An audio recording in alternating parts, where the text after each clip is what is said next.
and welcome to the first episode of Resilient Bridges with your host and CEO, Donnie.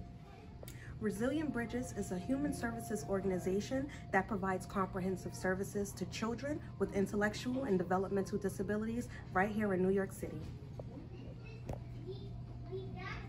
On today's episode, we have a very special guest who spent a lot of her time as a child at the Spring Creek Library in Brooklyn, but now as an adult and a resident of Queens, she spent a lot of her time here at the Central Library on Merrick Boulevard. This special guest published her very first book titled TIKA SPEAKS, where the main character has an intellectual disability.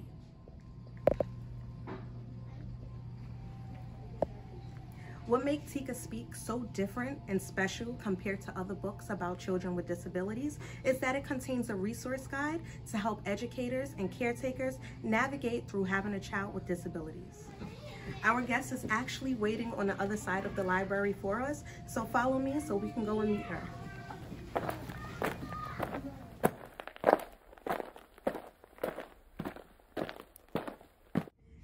I would like to introduce Elise Washington, also known as WonderTeacherWashington, who has been educating our Brooklyn youth in Bed-Stuy for over 20 years. Elise Washington has received numerous awards for being an advocate, an educator, and now the author to TIKA Speaks. Welcome. Hi. WonderTeacherWashington, thank you so much for taking the time to meet with me today and just kind of letting us into a little bit about your life in TIKA Speaks. Yes, I'm happy to be here. Yes, we're happy to have you. So there's a few questions I do want to ask you. The first question is, TIKA Speaks, how did you come up with the title of your book? Well, since the main character's main difficulty is with speech, I knew that I wanted it to have something to do with speaking or talking, and I came up with TIKA Speaks. I love it. Very simple, straight to the point. I love it. And how did you come up with the concept of the book and the meaning of TIKA Speaks? My daughter was my inspiration. Oh, okay. So Tika is your daughter? Yeah, I guess you could kind of say so. I don't want to let we gotta wait and see. Yes. All right. Awesome. And so the next question I have for you is, how did you come up with the concept of TIKA Speaks, and why is this book meaningful to you? Well, being a mom is a job in itself. It's the job that does not come with an instruction manual, and being a mom with a special needs child makes parenting just 10 times harder. So I wanted to share as much as I learned as I navigated the special education system through the book, as well as I wanted to reflect that as her advocate and as her mom, while simultaneously shedding light on the struggles that she encountered, that we both encountered as a young girl with developmental delays. And I think that's very important. As a parent, you know, we have to ensure that we're our child's #1 advocate, because that's the only way they're going to really get everything that they need. So yes. I think that's wonderful. So the next question I have for you is, how will TIKA Speaks impact its readers? I like this question. I want them to walk away with the thought that even if I have a disability, not to let that disability define who you are. Don't let it define your destiny. I want teachers, I want parents, I want caregivers to walk away with that same lesson. I dropped some subtle jewels inside the book that I don't really want to give away. Gotta get one. Hard work pays off. Okay. Hard work definitely pays off. So I really just want people to walk away getting to know who Tika is, getting to know who her family is, but simultaneously learning different techniques that they could use to support their child with special needs. I think that's amazing. I can't wait to read it. All right, so I want to know, and this is something personally for me because I admire you so much. What is your goal or your mission as an author, specifically as a children's book author? Ultimately to inspire, but also bring something that reaches across several lines. A lot of times when authors write books, they write them for the children, for the audience of the child. I wanted to bring something to the table that was going to go across several lines. I wanted to reach moms, parents, teachers, advocates, as well as caregivers. And that's extremely important. All right, so for those of you who don't know, WonderTeacherWashington has been wearing her cape for over 20 years educating our Brooklyn students. So for this next question, tell us all how being an educator, how has that aided in you writing a children's book and your abilities to write a children's book? Ooh, that's a loaded question. As a teacher, I know what is appealing to children. Obviously, I've been a teacher for many years, so I've read hundreds and thousands of books to children. So I know what children like. I also know what parents and teachers like, as well as what would motivate them to pick up a book. I knew that the glossary in the front of this book would definitely be something that drew people in, because you generally don't find a glossary in a fiction book. Glossaries are connected to nonfiction books. So the fact that I added the glossary as well as the special education parent resource guide, I knew would bring something different to the table. So with this glossary now, do you think this is going to be a game changer in children's books and aiding caretakers and educators with learning more about disabilities? Totally. This glossary takes you from A to Z, and it's like a pocket guide that will give you everything and all the information that you need to sit at an IEP meeting and know that you are advocating for your child in the best way possible. So game changer, definitely. Have not seen a children's book with a resource guide geared towards families. So amazing. definitely Absolutely a game. Amazing. So this next question is a bit lengthy. Okay. But you know, the viewers want to know. Okay. As a parent, how has being a mother to a special needs child affect your parenting versus being a parent to a child without special needs? And in TIKA Speaks, why did you choose to focus on Tika and Ali's sibling relationship opposed to just Tika and her journey alone? Okay. Oh, that is loaded. I try not to parent them differently. Okay. They both need support, reminders, and follow-throughs, as with all children. Therese, oops, I let it out the back. See, there we go. If you were listening, you heard. Tika at times requires scaffolding and reteaching of concepts, whether they be school-related or whether it just be with simple chores. Being a sibling of a child with special needs, I know that aids in the growth of both siblings. So I feel like I couldn't tell one story without telling the other story. I feel like Tika wouldn't be who she was without Ali, and Ali wouldn't be who he is growing into without Tika. So I had to include both of them in each other's story.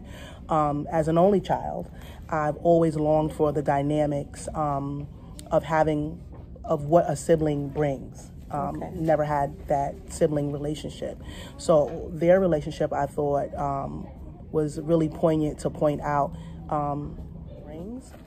their relationship, Tika and Ali, as well as Tika's relationship with her dad and her Nana, all aid in her development. So I think just telling a story about her just wasn't enough. I had to bring everybody in because it definitely does take a village to raise a child, whether they have disabilities or not. And I'm very happy to hear you say that, because so many parents sometimes feel like they can do it all on their own. And I don't doubt that they probably can, but it just makes it more beneficial for the child to have everyone involved to guide them or leave some type of imprint on their life. That village is really important. Absolutely. I know that we covered this briefly a little earlier in the interview, but if you could just touch on this again, we would really appreciate it. As an advocate, how can TIKA Speaks be used as a tool or resource guide to help communities or help individuals? As I mentioned before, TIKA Speaks does have that extensive special education resource guide, and it's in the rear of the book.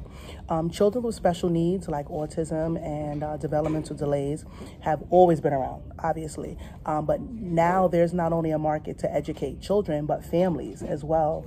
And the ability to highlight a family of color, to me, made it that much more amazing. Yes. I feel like the stories in the past were just to highlight the child and the issues that they had, but it was for children to be able to accept each other.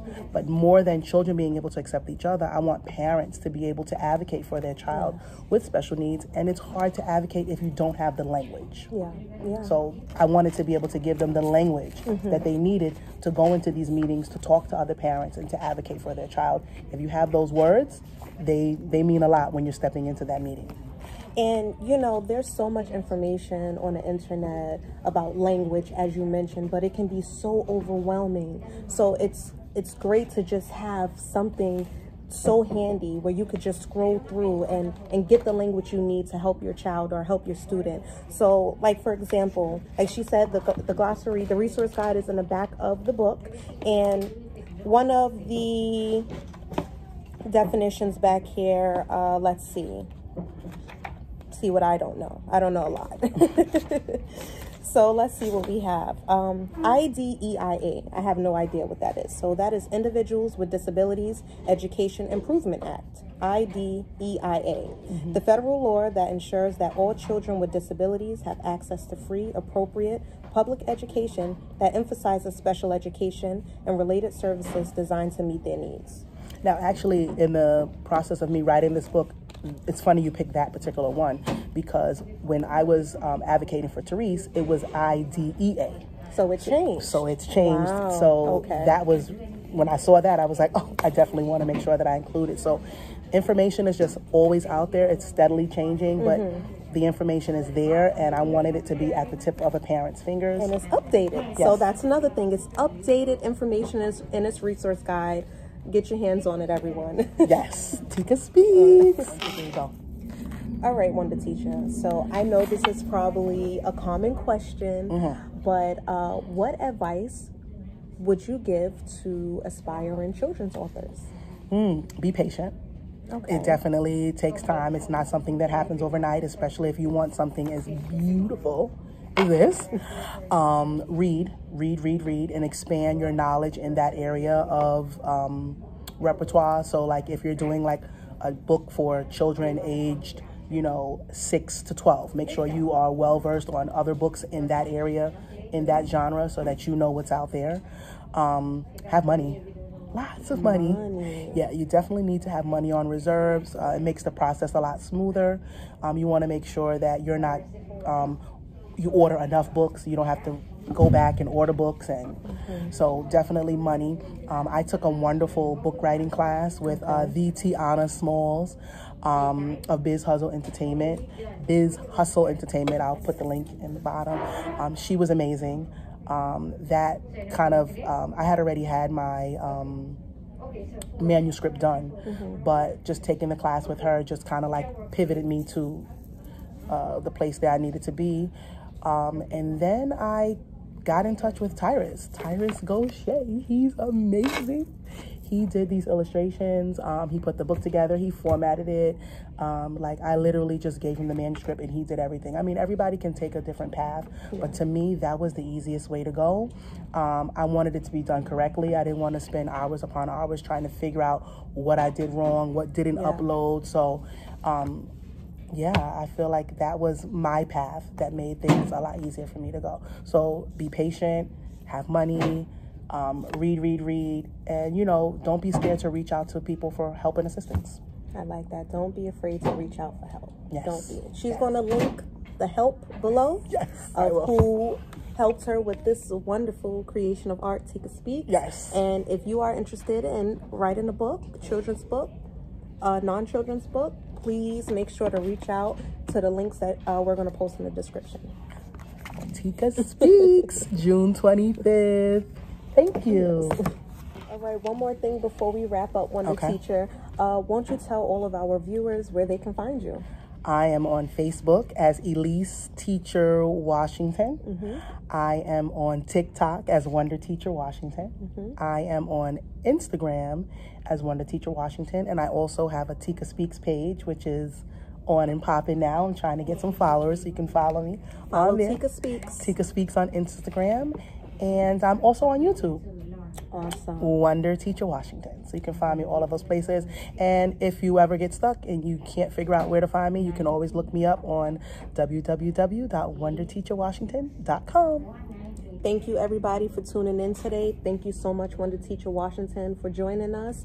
And we cannot wait until TIKA Speaks is in everybody's library. Yes. In your homes, in your offices, everywhere. That's right. Take care. Bye, guys. Caring, smart, creative. Caring, smart, creative. Caring, smart, creative.